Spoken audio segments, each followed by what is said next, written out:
Hello everyone. मेरा नाम सार्थक है। तो जैसे कि मैंने आपको बताया था कि मैं आपको रिलेशंस एंड फंक्शंस पढ़ा रहा हूँ।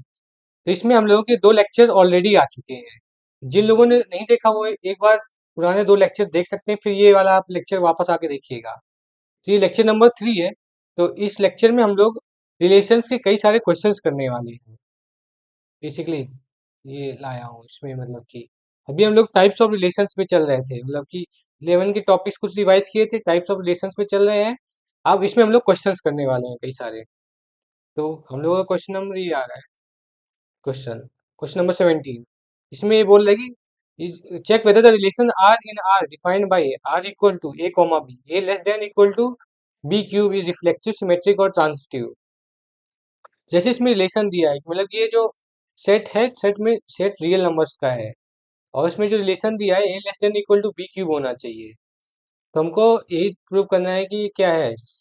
तो हम लोग शुरू करते हैं रिफ्लेक्सिव से। तो रिफ्लेक्सिव में हम लोग को पता है कि ऑर्डर पेयर ए कॉमा ए होता है। तो अगर ए कॉमा ए है तो इसमें कंडीशन सेटिस्फाई करना चाहिए, तो A less than equal to A cube होना चाहिए। अब देखते हैं किस डोमेन पे ये होता है। तो A cube minus A greater than equal to zero. अब ये कॉमन लेंगे, A square minus one equal to zero, greater than equal to zero आएगा। ठीक है, A plus one, A minus one greater than equal to zero आ रहा है। ठीक है, अब हम लोग इसमें चेक कर सकते हैं, मतलब कि यूज करके इसमें क्रिटिकल पॉइंट्स कौन से आएंगे। एक जीरो क्रिटिकल पॉइंट आएगा, एक वन आएगा, और एक माइनस वन आएगा। देखते हैं किधर पॉजिटिव तो किधर नेगेटिव। वन से अगर ज्यादा लेंगे, मान लीजिए टू ले लिया, तो इसमें तो पॉजिटिव होगा। ठीक है, इसमें भी पॉजिटिव है, इसमें पॉजिटिव है। टू से मतलब वन से ज्यादा ग्रेटर में पॉजिटिव आएगा। और जीरो से वन के बीच में लेंगे, मान लीजिए वन बाई टू ले रहे हैं, वन बाई टू में ये निगेटिव हो जाएगा, ये पॉजिटिव, ओवरऑल निगेटिव हो जाएगा। अब जीरो और माइनस वन के बीच में अगर ले रहे हैं, मान लीजिए माइनस वन बाई टू ले रहे हैं, ये निगेटिव है, ये पॉजिटिव, ये निगेटिव है, तो निगेटिव इंटू पॉजिटिव हो जाएगा। ठीक है, इस तरह इधर भी होगा। तो इसमें जो डोमेन आ रहा है, इसमें मतलब कि greater than equal to zero होगा, वो आपका minus one comma zero union one से इन्फिनिटी तक का आ रहा है। इसमें सारे रियल नंबर्स कवर नहीं होते हैं, ये सिर्फ वैलिड इस डोमेन के लिए ही है। तो ये ये रिफ्लेक्सिव नहीं होगा, रिफ्लेक्सिव नहीं होगा ये। ठीक है, अब हम लोग बात करते हैं सिमेट्रिक है कि नहीं। अब सिमेट्रिक के लिए कंडीशन होता है कि सिमेट्रिक के लिए होता है कि जैसे कि सिमेट्रिक के लिए ए कॉमा बी है अगर, तो ये इम्प्लाई करता है कि बी कॉमा ए भी होना चाहिए। तो देखते हैं, अगर A less than equal to B cube दिया है ना क्वेश्चन में, आई थिंक, देखते हैं। हाँ, A less than equal to B cube दिया है। अगर ये हमारे रिलेशन में ऑर्डर पेयर है जो सेटिस्फाई कर रहा है A less than equal to B cube, तो हमें चेक करना है कि मतलब कि अगर बी क्यूब लेस देन या इक्वल टू ए क्यूब है कि नहीं है, B cube less than equal to ए है कि नहीं है। तो इसके लिए हम लोग कोई भी रियल इसमें, जैसे कि आपका डोमेन कोई भी रियल नंबर है, तो हम लोग कोई भी रियल नंबर लेके चेक कर लेते हैं। तो जैसे कि मैंने ले लिया वन बाई टू ले लिया। ठीक है, वन बाई टू ले लिया, और जो ए को मान लीजिए मैंने ले लिया one by four. A less than equal to B cube देखना है। ठीक है, तो A one by two less than equal to B cube हो गया। Four four sixteen, sixteen four 64, less than 64 होगा। ठीक है, अब B cube less than equal to A देखते हैं इसमें। बी क्यूब क्या है आपका, वन बाई फोर का होल क्यूब करेंगे, क्या वो लेस देन इक्वल टू ए होगा। ए मतलब वन बाई टू से, I think one by to से होगा कि नहीं होगा, इसमें चेक करना पड़ेगा। तो one by sixty four, sorry, इसमें ग्रेटर देन इक्वल टू आना चाहिए। ठीक है, one by sixty four greater than equal to one by two नहीं होगा, ये सिमेट्रिक नहीं होगा। एक हमने जैसे एक ऑर्डर पे से दिखा दिया कि सिमेट्रिक नहीं है। अब हम लोग आगे बढ़ते हैं, ट्रांजिटिव है कि नहीं चेक करना है। ट्रांजिटिव के लिए, जैसे कि ट्रांजिटिव के लिए हम लोग देख रहे हैं, ट्रांजिटिव के लिए ये कंडीशन होती है, अगर ए कॉमा बी है और एंड बी कॉमा सी दो ऑर्डर पेयर्स हैं, तभी हम लोग चेक करेंगे कि ए कॉमा सी भी है कि नहीं उस रिलेशन में। तो इसके लिए हम लोग किसी एक एग्जांपल से चेक करके देखते हैं। ट्रांजिटिव के लिए ठीक है, हम लोग मतलब कि कोई भी मतलब कि ऑर्डर पेयर्स ले लेते हैं दो। इसमें मान लीजिए एक ऑर्डर पेयर ले लिया ए, जिसमें ए की मतलब कि ऑर्डर पेयर में ए की वैल्यू हो जाएगी इसमें 3, बी की वैल्यू अगर 2.5 हो गई, और हम लोगों ने सी की कंसीडर कर ली 1.4, तो चेक करते हैं। जैसे कि ए कॉमा बी है, तो A cube less than equal to B होना चाहिए। ए क्यूब क्या है, तो ए क्यूब का 27 है, लेस देन इक्वल टू 2.5 है। ठीक है, तो मतलब कि इसमें थोड़ा गलत हो गया, A less than equal to B cube होना चाहिए। ठीक है, A less than equal to B cube होना चाहिए। और इसमें अगर ए 3 है तो लेस देन इक्वल टू 2.5 का होल क्यूब होना चाहिए। 3 लेस देन इक्वल टू है मतलब 15.625 आ रहा है, इससे कम है तो ये सेटिस्फाई हो रहा है। ठीक है, और हम लोग अगर देखते हैं बी कॉमा सी की बात करें, इसमें जो बी कॉमा सी में आएगा कि b less than equal to c cube, ये कंडीशन होना चाहिए। अब बी क्या है हमारा 2.5 है, less than equal c cube क्या 1.4 का होल क्यूब कितना होता है, लगभग 2.744 होता है। तो इसमें भी कंडीशन सेटिस्फाई हो रही है। अब ए कॉमा बी पे चेक करते हैं। ए कॉमा बी क्या है आपका, मतलब कि ए कॉमा बी है हम लोगों का 3, less than equal to c cube क्या है 1.4 का होल क्यूब से कम है क्या 3, पर हम लोग 1.2.744, तो इधर ये कंडीशन देखेंगे ये सेटिस्फाई नहीं हो रही, गलत हो रहा है, ये ट्रांजिटिव नहीं होगा। तो ये जो रिलेशन था ये ना तो सिमेट्रिक था, ना रिफ्लेक्सिव था, ना ट्रांजिटिव था। तो मतलब ये रिफ्लेक्सिव भी नहीं है, सिमेट्रिक भी नहीं है, और ट्रांजिटिव भी नहीं है। तो ये हमने देख लिया। अब हम लोग नेक्स्ट क्वेश्चन पे देखते हैं, नेक्स्ट क्वेश्चन पे चलते हैं। तो let n denote the set of all natural numbers and r भी relation on n cross n। ठीक है, और जो r रिलेशन है वो n क्रॉस n पे है। ठीक है, by a comma b relation c comma d, जो जो इक्विवेलेंट है a d b plus c equal to b c bracket में a plus d, check whether R is equivalence relation on N cross N की नहीं। तो इसमें check करना है कि रिलेशन आर है, जिसकी कंडीशन ये दी है कि ए कॉमा बी का रिलेशन सी कॉमा डी से। तो इसमें एक कंडीशन चेक करनी पड़ेगी कि ए डी ब्रैकेट में b plus c equal to b c bracket में ए प्लस डी। तो ये जो कंडीशन है इसको हम लोग थोड़ा सिंप्लीफाई करके देखते हैं। सिंप्लीफाई करना है अगर हम लोग उस कंडीशन को, तो ठीक है, तो इसमें हम लोग क्या करेंगे, जो बी प्लस सी है बाई बी सी आ जाएगा, और इसमें हम लोगों का जो ए प्लस डी है वो बाई ए डी आ जाएगा। तो हम लोग उसको और सिंप्लीफाई करते हुए, तो इसमें हो जाएगा कि 1/c plus 1/b equal to 1/d plus 1/a हो जाएगा।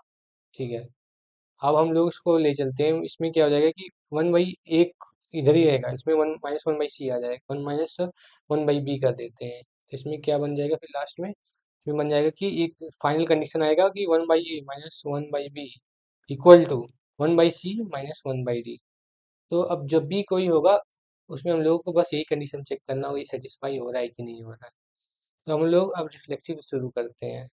रिफ्लेक्सिव में, रिफ्लेक्सिव की बात करें तो रिफ्लेक्सिव की बात करें कि अगर इसमें कोई भी हम लोग एक ऑर्डर पे ए कॉमा बी ले लिया, और रिलेशन का उसका रिलेशन भी ए कॉमा बी से ही देखेंगे रिफ्लेक्सिव, क्योंकि सेम सेम होते हैं ऑर्डर पेयर्स। तो इसमें देखोगे 1/a - 1/b equal to 1/a - 1/b भी होता ही है, तो इसलिए रिफ्लेक्सिव होगा। इसमें तो डायरेक्ट पता चल रहा है, इसलिए रिफ्लेक्सिव होगा। ठीक है, अब हम लोग सिमेट्रिक की बात करते हैं। सिमेट्री की अगर बात करें हम लोग, फॉर सिमेट्रिक, तो इसमें हम लोग दो ऑर्डर पेयर्स कंसीडर कर लेते हैं, ए कॉमा बी कंसीडर कर लिया जाए, और ए कॉमा बी हो जाएगा, तो और सी कॉमा डी का के साथ, मतलब कि a comma b c comma d है इसमें। तो ये दोनों ऑर्डर पेयर्स हैं, ये एन क्रॉस एन से मतलब बिलोंग करते हैं। तो इसका मतलब ऐसी तरह है कि ए कॉमा बी का रिलेशन, ए का कॉमा बी का रिलेशन सी कॉमा डी के साथ है। तो इसका मतलब ये होगा कि इसमें 1/a - 1/b equal to 1/c - 1/d होगा, इसका मतलब ये होगा। ठीक है, अब ये ऐसा हो गया। अब इसको अगर हम लोग उल्टा करते हैं, 1/c इधर है, ऊपर उधर चला जाएगा, मतलब कि 1/d - 1/d रहेगा।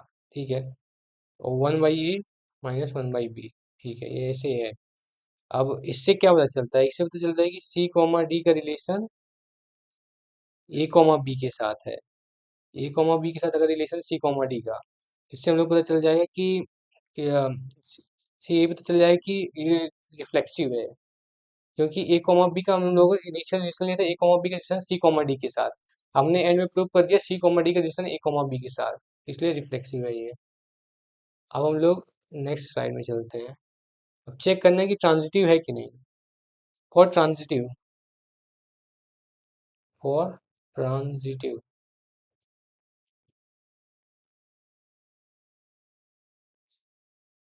ट्रांजिटिव हम लोग मान लेते हैं let a comma b c comma D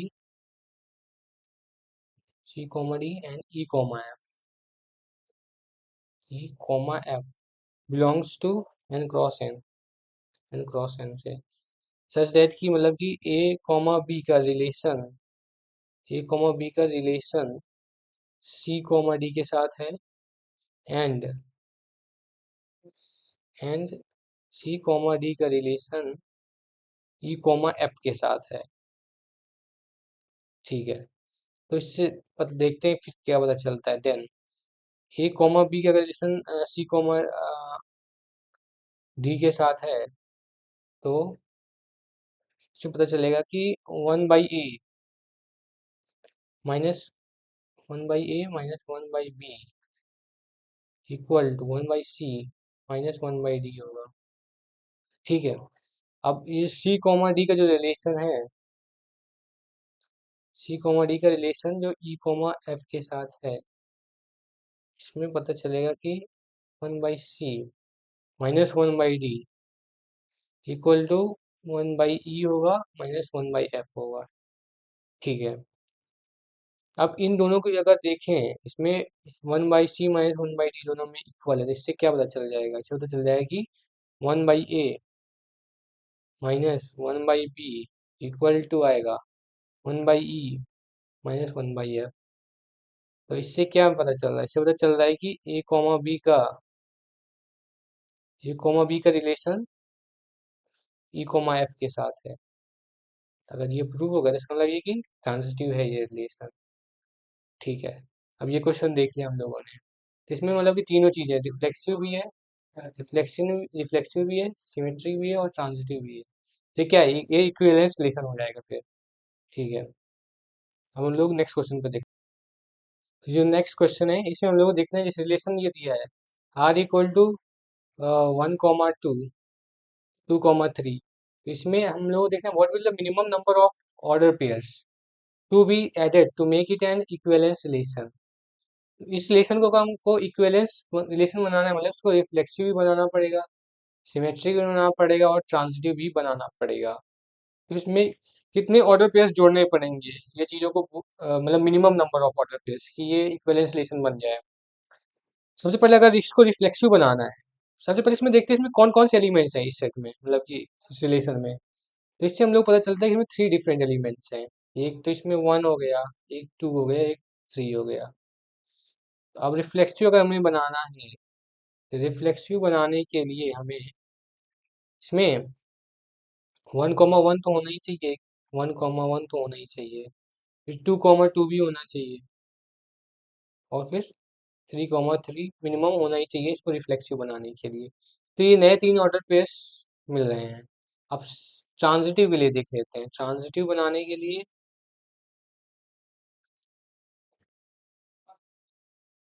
सबसे पहले हम लोग देखेंगे कि ट्रांजिटिव के लिए अगर इसमें 1,2 है, 2,3 है, 1,2 है, 2,3 है, तो इसमें 1,3 भी होना चाहिए। ट्रांजिटिव बनाने के लिए हम लोग को 1,3 भी इसमें होना चाहिए एक मतलब कि, तो अब ट्रांजिटिव भी हो गया। अब इसको सिमेट्रिक बनाना है। इसको सिमेट्रिक सिमेट्रिक रिलेशन बनाने के लिए इसमें क्या है, मतलब कि जैसे कि इसमें है 1,2 है, तो 2,1 नहीं है, तो 2,1 जोड़ देंगे, इसमें 2,1 ऑर्डर पेयर ऐड कर देंगे इसमें। अब 2,3 है, 3,2 नहीं है, तो 3,2 भी ऐड कर देंगे। अब हम लोग अगर पीछे देखें, अगर ये ट्रांजिटिव वाली की बात करें, ट्रांजिटिव में इसमें 1,3 ऐड है, तो 3,1 भी इसमें ऑर्डर पेयर ऐड करना पड़ेगा, तभी सिमेट्रिक होगा। 3, 1 भी ऐड कर दिया। तो हम लोग टोटल देखिए कितने ऑर्डर पेयर्स हैं, टोटल ऑर्डर पेयर्स कितने ऐड करने पड़ेंगे हमें। टोटल ऑर्डर पेयर्स ऐड करने के लिए हम लोग सबसे इसमें देखना पड़ेगा कि ठीक है, इसमें 1, 1 ऑर्डर पेयर ऐड करेंगे, 2, 2 ऑर्डर पेयर ऐड करेंगे, 3, 3 ऑर्डर पेयर भी ऐड करेंगे हम लोग, और उसके बाद हम लोग 1, 3 ऐड करेंगे ऑर्डर पेयर। ठीक है, 2, 1 भी ऐड करेंगे, 3, 2 भी ऐड करेंगे। ठीक है, और 3, 1 भी ऐड करेंगे। 1, 2, 3, 4, 5, 6, तो टोटल कितने ऑर्डर पेयर्स ऐड करेंगे लोग, 7 ऑर्डर पेयर्स मिनिमम ऐड ही करने पड़ेंगे इसको इक्विवेलेंस रिलेशन बनाने के लिए। तो ये क्वेश्चन भी हो गया। अब हम लोग नेक्स्ट क्वेश्चन पे चलते हैं, कौन सा क्वेश्चन है नेक्स्ट क्वेश्चन। तो नेक्स्ट क्वेश्चन ये जो है बहुत स्टैंडर्ड क्वेश्चन है और बहुत इजी क्वेश्चन है, मतलब इसके चांसेस है कि मतलब स्टैंडर्ड है तो आ सकता है, मतलब लेट, मतलब इसमें क्वेश्चन क्या है, let L be the set of all lines in x y plane, मतलब कि and R with relation in L defined as L1, L2, L1 is parallel to L2, so कि R, so that R is an equivalence relation, और also find the set of all lines related to the line 2x plus 4, तो ये भी देखना पड़ेगा। ठीक है, देख लेते हैं कितना आ गया है। ठीक है, तो इसके लिए अगर हम लोग देखें, अगर हम लोग इसमें देखें, अगर रिफ्लेक्सिव रिलेशन की बात करें, अगर हमने रिफ्लेक्सिव देखना है तो अगर ए ऑर्डर पेयर लेंगे हम लोग रिफ्लेक्सिव के लिए, तो इसमें रिलेशन क्या दिया है कि L1, L2, मतलब कि इसमें हम लोग क्या बोलते हैं, L, L ऑर्डर पेयर ले लेते हैं, सॉरी, इसको और इजी बनाने के लिए लोग L, L ऑर्डर पेयर ले लेते हैं। ठीक है, रिफ्लेक्सिव के लिए L, L ऑर्डर पेयर है, तो इसका मतलब कि L1 is parallel to L2, तो L, एक लाइन खुद के पैरेलल तो होगी, तो सिंपल है कि मतलब कि रिफ्लेक्सिव तो होगा ही, रिफ्लेक्सिव है। ठीक है, अब हम लोग सिमेट्रिक रिलेशन की बात करते हैं। सिमेट्रिक की बात करें, अगर हम लोगों ने सिमेट्रिक में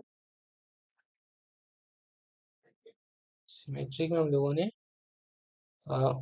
सिमेट्रिक में हम लोगों ने ऑर्डर पे ले लिया L1, L2, इसमें इसमें दो लाइंस हैं और दोनों एक दूसरे के पैरेलल है, L1 मतलब L1 is parallel to L2, तो इससे ये भी तो पता चलता है कि हमारा L2 जो लाइन है वो L1 के पैरेलल है, तो इससे ये भी प्रूव हो जाता है कि सिमेट्रिक है, क्योंकि ये जो रिलेशन L2, L1 है, ये भी इस रिलेशन, इस ये ऑर्डर पे इस आर पे बिलोंग करेगा, तो सिमेट्रिक भी हो गया। अब हमें ट्रांजिटिव दिखाना है, ट्रांजिटिव के लिए बेसिकली, फॉर ट्रांजिटिव रिलेशन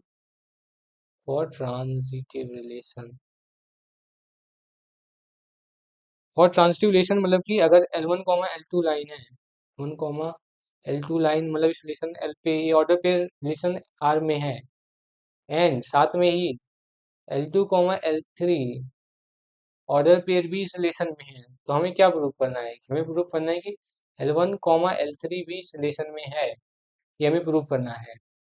तो इससे कैसे पता चलेगा, ये कैसे प्रूव होगा, कितना प्रूव होगा इसको, इसमें दिया है कि L1, L2, L1 is parallel to L2, और दिया है कि L1 is parallel to L2, और दिया है कि L2 is parallel to L3, तो इससे ये कंक्लूजन भी निकलता है कि L1 और L3 भी पैरेलल होंगे, क्योंकि जैसे L1 पैरेलल L2 है और L2 के पैरेलल L3 है, तो इससे हम लोग ये देख सकते हैं कि ये तीनों लाइंस आपस में पैरेलल्स हैं, तो इससे कंक्लूजन दे सकते हैं कि हम लोग L1 is also parallel to L3। इससे ये पता चलता है कि जो L1, L2 और L1, L3 ऑर्डर पेयर है, वो भी रिलेशन R को बिलोंग करता है, तो इसलिए ट्रांजिटिव भी होगा। अब ये रिफ्लेक्सिव भी है, सिमेट्रिक भी है, ट्रांजिटिव भी है, तो क्या कौन सा रिलेशन होगा, ये इक्विवेलेंस रिलेशन भी होगा। ठीक है, इससे ये बात क्लियर हो जाती है। हम लोग हम लोग मतलब कि नेक्स्ट क्वेश्चन पे चलते हैं। इसमें हम लोग क्या करना है, ठीक है, इसमें हम लोग देखना है कि एक सेट ए है, इसमें 1, 2, 3 एलिमेंट है। ठीक है, then the number of equivalence relation containing 1, 2 is, इसमें कितने इक्विवेलेंस रिलेशन बन सकते हैं जिसमें 1, 2 ऑर्डर पेयर बी हो, और इस सेट से लिया जाए, सेट ए से। तो इसके लिए हम लोग क्या करेंगे, हम लोग सबसे पहले करेंगे partition of a, partition of a करना पड़ेगा, ए के पार्टीशंस करने पड़ेंगे, मतलब ए के छोटे छोटे पार्ट्स करने पड़ेंगे। तो ए के कितने पार्टीशंस हो सकते हैं, चलो देखते हैं। एक ये पार्टीशन हो गया कि तीनों जो एलिमेंट हैं ए के, उन सबको अलग अलग ले लिया, 1, 2, 3। अब ये तीनों को ले लिया अलग अलग। अब इसके बाद ये एक ऑर्डर, ये एक पार्टीशन हो गया। दूसरा पार्टीशन ये है कि इसमें कोई भी दो एलिमेंट एक साथ ले लो। इसमें 1, 2 साथ में ले लिया और 3 को अलग ले लिया एलिमेंट को, ठीक है। अब एक और पार्टीशन हो सकता है कि इसमें कि 2, 3 को साथ में ले लिया और 1 को अलग कर दिया, ये एक पार्टीशन हो गया। और एक और पार्टीशन इसमें ये हो सकता है कि हम लोगों ने 1, 3 को साथ में ले लिया और 2 को अलग कर दिया, ये एक पार्टीशन हो गया। अब एक लास्ट पार्टीशन ये हो सकता है कि इसमें जो तीनों एलिमेंट है ना, तीनों एलिमेंट एक ही ऑर्डर पेयर में आ जाए, मतलब 1, 2, 3 की पार्टीशन हो गई। टोटल कितने पार्टीशन? 5 पार्टीशन हो सकते हैं, 1, 2, 3, 4, 5। हम लोग देखते हैं कौन सा पार्टीशन वैलिड है, कौन सा नहीं वैलिड है इस कंडीशन के लिए। नेक्स्ट स्लाइड पे चलते हैं हम लोग। जैसे कि अगर पार्टीशन वन की बात करें तो उसमें पार्टीशन वन क्या था उसमें कि पार्टीशन वन में तीनों एलिमेंट्स अलग थे। तो 1 एंड 2 डिफरेंट, इसमें 1, 2 चेक करना है कि 1, 2 होना चाहिए कि नहीं इक्विवेलेंस रिलेशन के लिए, ठीक है। तो 1, 2 इसमें जैसे कि पार्टीशन वन में था कि तीनों एलिमेंट्स अलग अलग थे, तो 1, 2 तो हो नहीं सकता, कि पार्टीशन वन में कोई मतलब नहीं। पार्टीशन टू की बात करें हम लोग, तो उसमें आई थिंक पार्टीशन टू में था कि पार्टीशन टू में 1, 2 साथ में था। पार्टीशन टू 1, 2 साथ में था, तो पार्टीशन टू काम का है। तो पार्टीशन थ्री की बात करें, पार्टीशन थ्री की बात करें तो पार्टीशन थ्री की बात करें, पार्टीशन थ्री की अगर बात करो, इसमें 1, 2 साथ में नहीं है। पार्टीशन फोर में भी देखो 1, 2 साथ में नहीं है। पार्टीशन थ्री और फोर तो किसी काम का नहीं है, इसको फिर इसको हटा देते हैं। पार्टीशन थ्री भी काम का नहीं, पार्टीशन फोर भी काम का नहीं है। हम लोग पार्टीशन फाइव का देखते, पार्टीशन फाइव में ये था कि 1, 2, 3 साथ में थे, तो इसमें 1, 2 आराम से लिए जा सकते हैं, 1, 2 इंक्लूडेड है इस ब्लॉक में, तो पार्टीशन फाइव भी ठीक है, हमारे लिए काम का है। जिससे क्या कंक्लूड होता है कि दो इक्विवेलेंस रिलेशन बन सकते हैं, दो इक्विवेलेंस रिलेशन बन सकते हैं उस सेट ए से जिसमें कि 1, 2 इंक्लूडेड हो, जिसमें मतलब हो तो मिनिमम कितने, मतलब 2 रिलेशन बन सकते हैं, 2 इक्विवेलेंस रिलेशन बन सकते हैं उससे, जिसमें 1, 2 होगा उस ऑर्डर पेयर में, ठीक है। तो ठीक है, अब हम लोग अपने नेक्स्ट क्वेश्चन पे चलते हैं। नेक्स्ट क्वेश्चन में है कि मतलब कि इसमें दिखाना है कि the relation R equal to a comma b है, a comma b relation R order pair में, और उसमें जो जीसीडी है मतलब greatest common divisor, a comma b का 1 होना चाहिए, और twice of a equal to not equal to B होना चाहिए, और ए कोमा बी दोनों इंटीजर्स से बिलोंग करना चाहिए। तो इसमें बताना है कि ट्रांजिटिव, ये इनमें से कौन सा ऑप्शन रहेगा, मतलब चार ऑप्शन में से कौन सा सही रहेगा। तो हमें मतलब तीनों चेक करना पड़ेगा, रिफ्लेक्सिव, सिमेट्रिक, ट्रांजिटिव है कि नहीं, सब चेक करना पड़ेगा। तो अभी हम लोग करते हैं सब एक एक चीज सॉल्व, ठीक है। अगर हम लोग सबसे पहले अगर रिफ्लेक्सिव की बात करें, रिफ्लेक्सिव चेक करना है, हम लोग रिफ्लेक्सिव की बात करें, रिफ्लेक्सिव की अगर हम लोग बात करें तो इसमें सबसे हम लोग, इसमें जो दो कंडीशंस क्या है, एक कंडीशन है कि जो जीसीडी है इसमें ए कॉमा ए का 1 होना चाहिए, और twice of a not equal to a होना चाहिए, ये दो कंडीशंस हैं। तो अब इसमें देखेंगे कंडीशन वन, अगर जीसीडी ए कॉमा ए का 1 है, अगर दोनों का जीसीडी, अगर दोनों एलिमेंट्स का जीसीडी 1 है, तो इसका मतलब कि जो इनका जो मैग्नीट्यूड होगा ए का, वो मतलब कि जो मॉडुलस ए का 1 होगा। इससे ये पता चलता है कि या तो ए 1 होगा या फिर -1 होगा, ठीक है। ये दो ही सिर्फ एलिमेंट्स हो सकते हैं, मतलब दो ही इंटीजर्स हो सकते हैं। और अगर हम लोग इसमें से जो कोई भी ऑर्डर पेयर है, तो इसमें अगर हम लोग 2, 2 ऑर्डर पेयर ले लें, तो 2, 2 अगर ऑर्डर पेयर ले लिया, तो उसमें जीसीडीज का क्या होगा, ग्रेटेस्ट कॉमन डिवीजर, वो तो 2 होगा, तो इसलिए कंडीशन फेल हो जाएगी, इसलिए ये फ्लेक्सिव नहीं होगा, पहली कंडीशन ही फेल हो गई। हम लोग सिमेट्री की बात करते हैं, अगर हम लोग सिमेट्री की बात करें, सिमेट्री की हम लोग अगर बात करें तो सिमेट्री में क्या है कि अगर ए कॉमा बी है, अगर a comma b relation are में है, ठीक है। अगर हम लोग सिमेट्रिक की बात करें, सिमेट्रिक में ये होता है कि अगर ए कॉमा बी रिलेशन, ये आपको बुला रहा है क्या? ठीक। इसमें ए कॉमा बी की अगर बात करें रिलेशन आर, मतलब कि ए कॉमा बी अगर रिलेशन आर पे है सिमेट अगर a comma b relation are में, तो सिमेट्रिक ये तब होगा जब बी कॉमा ए भी रिलेशन आर में होगा। ठीक है, तो अब चेक करते हैं।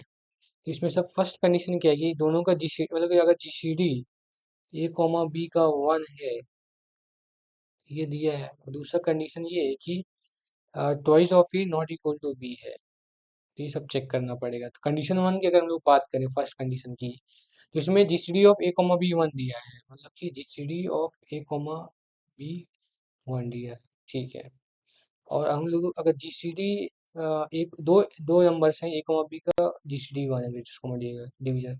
अगर बी कॉमा ए का भी हम लोग जीसीडी निकालेंगे ना, जीसीडी, तो उसका भी 1 ही आएगा, क्योंकि जो एलिमेंट्स की ऑर्डर पे डिपेंड नहीं करता जीसीडी। दो नंबर्स का ग्रेटेस्ट कॉमन डिवीजर सेम होता है, इसलिए हमारा फर्स्ट कंडीशन तो सेटिस्फाई हो गया। ठीक है, हम लोग अगर सेकंड कंडीशंस की बात करें, सेकंड कंडीशन में कि ट्वाइस ऑफ, मतलब सेकंड कंडीशन क्या है कि इसमें रिफ्लेक्सिव में कि ट्वाइस ऑफ अगर बी नॉट इक्वल टू ए है, तो ये चेक करना है हम लोगों को। अगर इसमें दिया कि twice of b not equal to a, हम लोगों को चेक करना है कि twice of a not equal to B होना चाहिए, तभी ये रिफ्लेक्सिव होगा। ठीक है, तो इसमें हम लोग अगर ठीक है, इसमें हम लोग अगर देखना है इसको, अगर हम लोग को प्रूव करना है twice of a not equal to b, अगर ये, तो इसके लिए हम लोग एक काउंटर एग्जांपल लेंगे, काउंटर एग्जांपल। तो इसमें क्या है, हम लोग एक कंसीडर कर लेते हैं कि जो twice of a not equal to b है वो ट्रू है, इज ट्रू। अगर ये ट्रू है तो इसका, तो और हम लोग कंसीडर कर लेते हैं कि but twice of b equal to ए है, इज ऑल्सो ट्रू।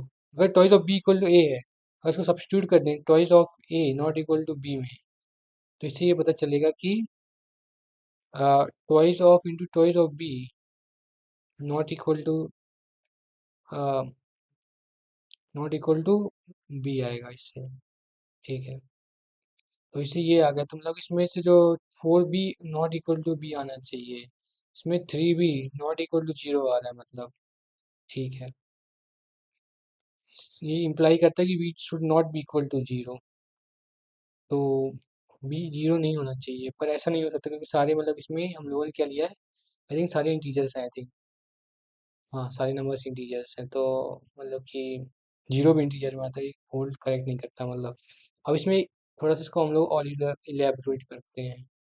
तो इसमें जैसे हम लोगों ने केस ले लिया जिसमें हम लोगों ने मान लिया कि बी 1 है और ए इक्वल टू 2 है, तो इसमें क्या होगा कि अगर जीसीडी 2,1 का हम लोग देखें, 2,1 का हम लोग जीसीडी देखेंगे तो वो 1 होगा, होल्स करेक्ट कर रहा है। ठीक है, अगर इसमें हम लोगों ने ट्वाइस ऑफ ए ले लिया, ट्वाइस ऑफ ए मतलब 2 इंटू 2 क्या हो गया, 4 हो गया। ठीक है, और ठीक है, तो ये मतलब कि होल्ड नहीं करता करेक्ट। ठीक है, ठीक है, अब जैसे कि मान लीजिए 2,1 रिलेशन आर में है। ठीक है, अब हम लोग चेक करना है कि 1,2 भी रिलेशन आर में है कि नहीं है। तो इसलिए अगर जी सी डी 1,2 का 1 होना चाहिए, होल्ड कर रहा है, जी सी डी 1,2 का 1 होना चाहिए। ठीक है, और अगर टॉइस ऑफ बी हम लोग लें, टॉइस ऑफ बी की अगर बात करें, twice of 1 equal to 2 into 2 हो गया, तो ए हो गया। ठीक है, तो फेल कर रहा है, इसलिए देयरफॉर जो 1,2 है वो रिलेशन आर पे नहीं बिलोंग करेगा। तो इससे हम लोग समझ गए कि मतलब कि ये जो रिलेशन है हम लोगों का, तो ये मतलब कि सिमेट्रिक नहीं है, अभी ये सिमेट्रिक नहीं है। ठीक है, हम लोग ट्रांजिटिव की बताते हैं, ट्रांजिटिव की बात करते हैं कि ट्रांजिटिव रिलेशन है कि नहीं है ये चीज। अगर हम लोग ट्रांजिटिव की बात करें, ट्रांजिटिव की बात करें हम लोग, ठीक है, हम लोग ट्रांजिटिव की बात करें, इसमें क्या होता है कि अगर a comma b relation R को बिलोंग करता है and b comma c b relation b comma c भी रिलेशन आर को बिलोंग करता है, तो इससे ये इम्प्लाई होता है कि ए कॉमा सी भी रिलेशन आर को बिलोंग करना चाहिए। ठीक है, अब हम लोगों को जैसे कि इसमें अगर हम लोग तीन एलिमेंट्स ले रहे हैं, ए बी सी डी, तीनों इंटीजर्स को बिलोंग कर रहे हैं, ठीक है। अब फर्स्ट कंडीशन क्या है कि अगर ए कोमा बी, फर्स्ट ऑर्डर पे ए कोमा बी है, तो इसमें मतलब पता चलता है कि GCD of a comma b होगा, GCD of a comma b 1 होगा, ठीक है। अब दूसरा है कि and twice of a not equal to b है, ठीक है, ठीक है। और GCD of b comma c equal to 1 है, ठीक है। And twice of b not equal to ए है, ठीक है। Twice of b not equal to ए है, तो twice of b not equal to सी है, सॉरी, ठीक है। अब हम लोग चेक करना है कि अगर जीसीडी मान लीजिए जीसीडी ए कॉमा सी का, ए कॉमा सी का 1 होना चाहिए, एंड जो ट्वाइस ऑफ ए है वो नॉट इक्वल टू सी होना चाहिए, तभी ये ट्रांजिटिव होगा, ठीक है। अगर इसको हम लोग सोचें तो एक मैं काउंटर एग्जांपल इसका देता हूँ, काउंटर एग्जांपल जो इसको डिस्प्रूव कर दे। अगर हम लोगों ने इसमें तीन एलिमेंट से, ए को अगर हम लोगों ने 3 मान लिया, बी को 4 मान लिया, एंड सी को हम लोगों ने 9 मान लिया। अगर ये कंडीशन लोग चेक करें, अगर 3, 4 है, अगर मान लीजिए 3, 4 मिल रहा है, फर्स्ट ऑर्डर पे 3, 4 है, इसके आगे पेज है कि नहीं, हाँ ठीक है। फर्स्ट मतलब कि फर्स्ट ऑर्डर 3, 4 बन रहा है ऑर्डर पे, 3, 4 का हम लोग अगर जीसीडी निकालें 3, 4 का, ये हम लोगों का आता है 3, 4 का, हम लोग जीसीडी आता है आपका 1, ठीक है, ठीक है, 1 आता है जीसीडी। अब ट्वाइस ऑफ ये क्या होता है, ट्वाइस ऑफ 3 क्या होता है, 6 होता है, नॉट इक्वल टू बी होगा, तो नॉट इक्वल टू 4 है, सही है, ठीक है। सोल्यूशन आर पे डिपेंड करता है, ठीक है।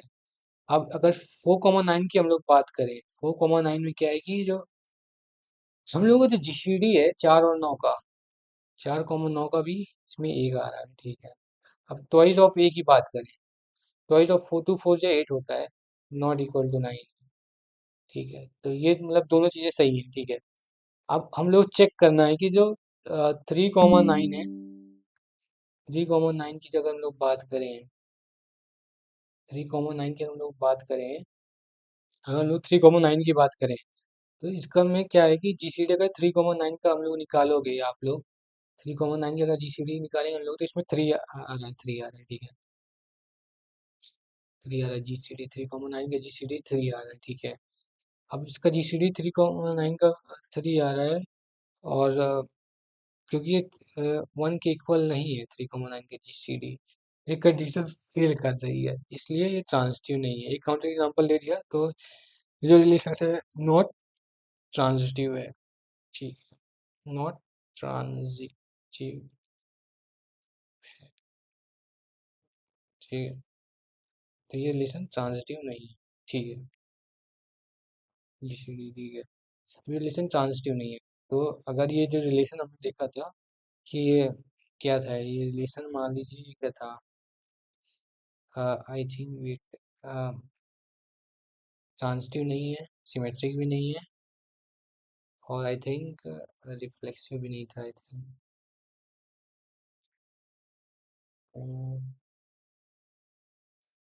ठीक है, ठीक है, ठीक है, नाइडस,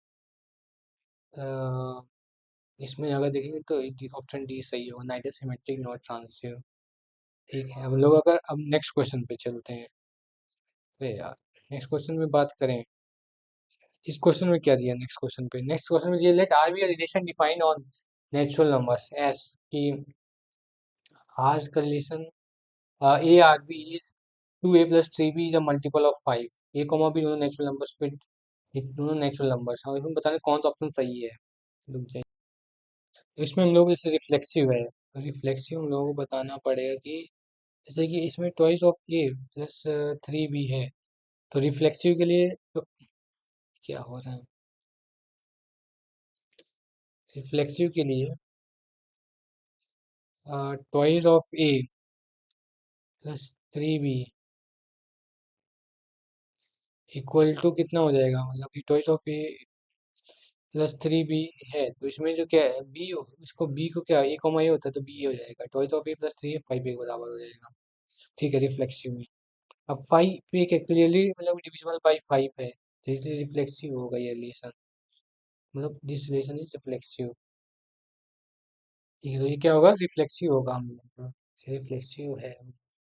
ठीक है, तो ये रिफ्लेक्सिव है, तो इससे पता चल गया ये रिफ्लेक्सिव है। 5 पे क्या हो जाएगा, 5 पे 5 का मल्टीपल होगा, तो इसमें क्या क्या इंटीजर्स हैं, तो ये रिफ्लेक्सिव है। ठीक है, ये पता चल गया। अब सिमेट्रिक की हम लोग अगर बात करें इस लेसन में, तो अगर इसमें क्या दिया है कि 2a+3 भी मल्टीपल ऑफ 5 होना चाहिए। ठीक है, तो अगर हम लोग सिमेट्रिक की बात करें तो इसमें रिलेशन क्या है, ए का रिलेशन बी के साथ, ए आर बी ऐसा होगा कि इसमें कि ये इम्प्लाई करेगा कि जो बी का रिलेशन ए के साथ होना चाहिए, और all a comma b belongs to natural number.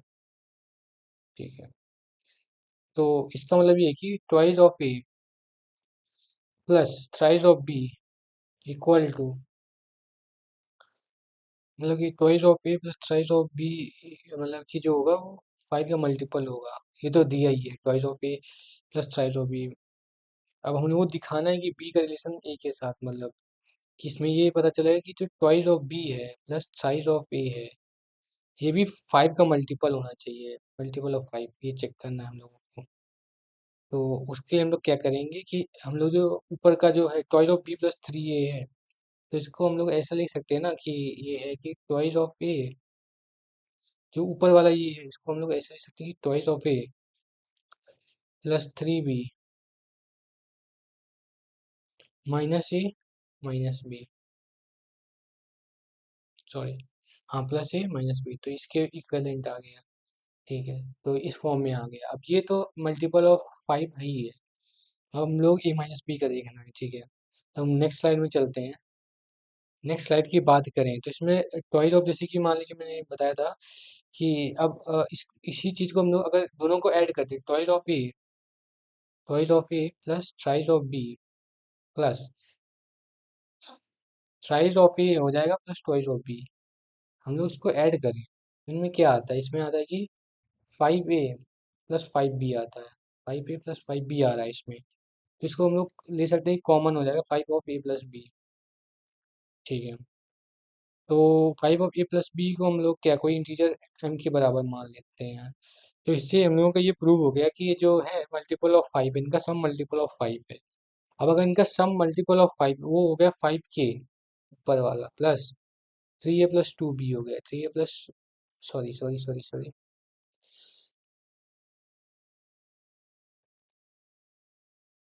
ठीक है, अरे यार ग्लिच आ जाता है बार बार। ठीक है, 5k प्लस 3a+2b, इससे पता चलता है ये भी मतलब 5m के बराबर है। अब देखो, यहाँ ये 5 का मल्टीपल, ये भी 5 का मल्टीपल है, अब इन दोनों का अगर माइनस करोगे एक दूसरे से तो तब भी वो 5 का मल्टीपल होगा। ठीक है, इससे ये पता चलता है कि जो tries of a plus 2b है वो भी 5 का मल्टीपल है, मतलब कि m-k × 5।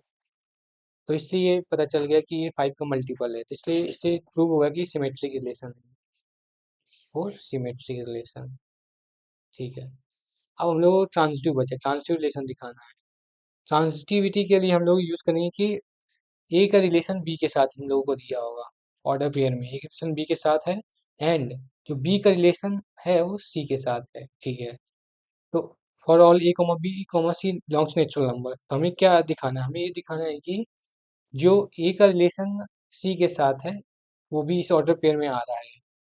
सबसे पहले अगर इसकी बात करें ए रिलेशन बी के साथ, इसका आ जाएगा 2a+3b, 2a+3b इक्वल टू 5 का मल्टीपल होगा, 5 × सम इंटीजर के मान लिया। ठीक है, अब जो बी रिलेशन सी है, बी आर सी है, तो उसका ट्वाइस ऑफ बी प्लस साइज of c equal to 5 × some integer m मान लिया। ये दिया हो दोनों एग्जांपल्स। ठीक है, हम लोग दिखाना है कि जो ट्वाइस ऑफ ए है, twice of a plus thrice of c है, वो भी इंटीजर, वो भी 5 का मल्टीपल है, सम मल्टीपल है। ठीक है, मल्टीपल ऑफ 5 दिखाना, मतलब मल्टीपल ऑफ 5।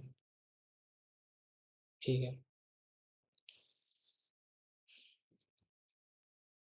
अब इसमें क्या है कि हम लोग इसमें से जो 2a है, 2a को एक्सप्रेस कर सकते हैं, 2a equal to 5k-b first वाला, इसको स्टार स्टार मान लेते हैं, इसको डबल स्टार मान लेते हैं इस इक्वेशन को। फ्रॉम स्टार, ठीक, फ्रॉम स्टार की twice of a equal to 5k minus 3b, ठीक है। तो और फ्रॉम डबल स्टार अगर मान बात करें, फ्रॉम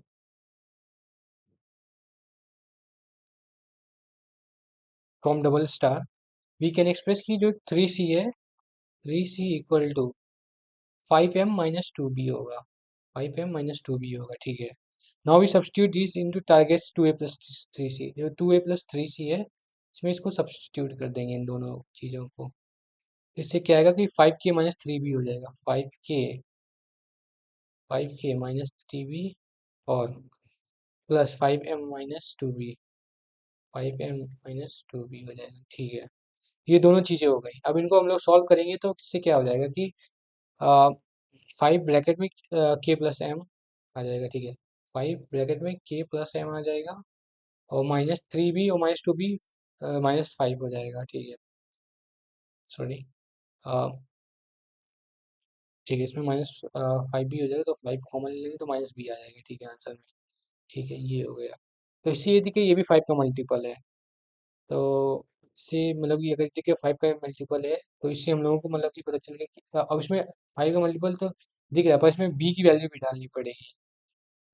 और इसमें लिखा है के M N B all are integers, ठीक है, इंटीजर है, तो इससे हम लोग इसको 5 इंटू एन भी डाल बता देंगे, मल्टीपल ऑफ 5 आ गया। तो इससे प्रूव हो गया कि जो 2a प्लस 3c है वो मल्टीपल ऑफ 5 है, तो इससे ट्रांजिटिव है, ये भी प्रूव हो गया। ट्रांजिटिव है कि नहीं ये भी प्रूव हो गया इससे, ठीक है, ठीक है। तो कंक्लूजन क्या आता है कि ये जो ये था जो आपका रिलेशन, ये रिफ्लेक्सिव भी है, आई थिंक, हाँ, रिफ्लेक्सिव भी है, सिमेट्रिक भी है और ट्रांजिटिव भी है, तो इससे आगे की इक्विवेलेंट रिलेशन भी है, इक्विवेलेंस रिलेशन भी है। तो इसमें कौन सा ऑप्शन सही होगा? इसमें I think option number D सही रहेगा कि ये इक्विवेलेंस रिलेशन है, सारी प्रॉपर्टी सेटिस्फाई के साथ। तो ठीक है, तो आज के लिए मतलब इतना क्वेश्चन ही इनफ रहेगा। और जो नेक्स्ट लेक्चर है, हाँ, नेक्स्ट लेक्चर से हम लोग फंक्शंस का शुरू कर देंगे, one one and onto function. पहले उसका डिफिनेशंस देखेंगे और बाद के क्वेश्चन प्रैक्टिस करेंगे। तो आज आप लोग कमेंट में बताइए क्या फीडबैक मेरे लिए है, कैसे मैं इम्प्रूव कर सकता हूँ। इसमें मैंने अच्छे क्वेश्चंस भी डाले हैं जिसमें हम लोग क्रिटिकल थिंकिंग कर सकते हैं। तो फिर अगले लेक्चर में मिलते हैं। Thank you.